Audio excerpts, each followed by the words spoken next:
আসসালামু আলাইকুম প্রিয় প্রবাসীগণ, সবাইকে স্বাগতম।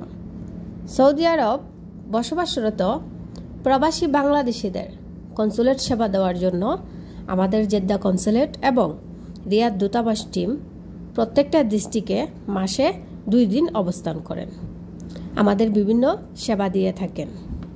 আজকের ভিডিওতে আপনাদেরকে কনসুলেট সেবা সম্পর্কে তথ্য দেব এবং এই সপ্তাহে তারা কোন জায়গায় অবস্থান করবেন এবং কনসুলেট সেবা দিবেন, সময়, তারিখ, স্থান সবকিছু ডিটেলসে বলে দেব।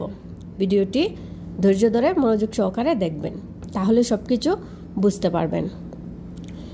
কনসুলেট টিম আমাদের কি সেবা দিয়ে থাকে? MRP passport reissue, MRP passport নবায়ন। যদি কোনো নবজাতক সৌদি আরবে জন্মগ্রহণ করে তাদেরও পাসপোর্ট করা হয়।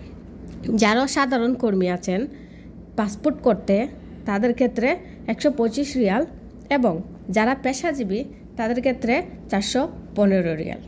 যাদের ইকামার মেয়াদ নেই তারা পাচ্ছেন স্পেশাল এক্সিটের আবেদন করতে।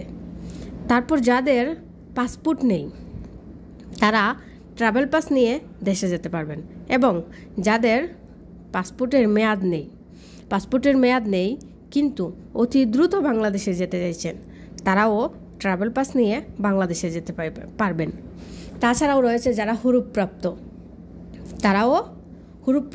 তারাও স্পেশাল এক্সিটের আবেদন করতে পারবেন। সবারই সব ধরনের সেবা কনসুলেট দিয়ে থাকে। তাছাড়াও রয়েছে আইনি সহায়তা, রয়েছে ব্যাংক সেবা।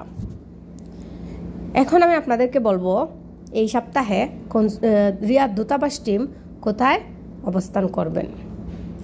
তারিখ 30 ও 31 আগস্ট, শুক্র ও শনিবার। সময় সকাল 8টা হতে বিকাল 4টা পর্যন্ত।